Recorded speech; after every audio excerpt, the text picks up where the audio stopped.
While the global economy faces challenges and only modest growth is expected, the economic outlook for Asia, led by China, is strong. Global growth is expected to be 2.8% in 2023, but 4.6% in the Asia-Pacific region. Now, in terms of Asia, Asia is again the dynamic region here. And despite the heightened uncertainty, we've seen Asian growth pretty strong.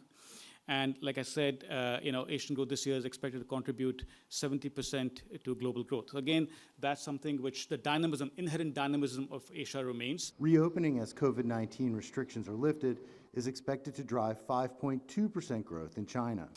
And this will generate a strong recovery in private consumption. In the past, the strongest spillovers of regional growth have been from Chinese demand for investment goods. But this time, we expect the biggest spillover effect will be from China's increased demand for consumption goods. Weaker growth is expected in Japan, the Republic of Korea, and Australia, while India expects healthy growth at 5.9%. China and India together account for half of overall global growth. But the IMF warns that threats to Asian economies remain, including from inflation and spillover from financial sector turmoil, primarily in the US and Europe.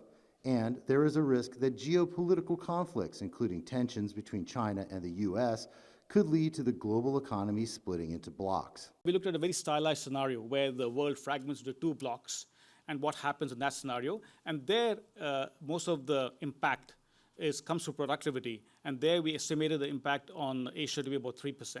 And the impact could spread, according to Srinivasan, cutting total global GDP by a shocking 12%. The IMF warns that despite the upbeat outlook for the economy in Asia, policymakers must remain vigilant to ensure that outside factors don't drag down the economy in the region. Jim Spellman, CGTN, Washington.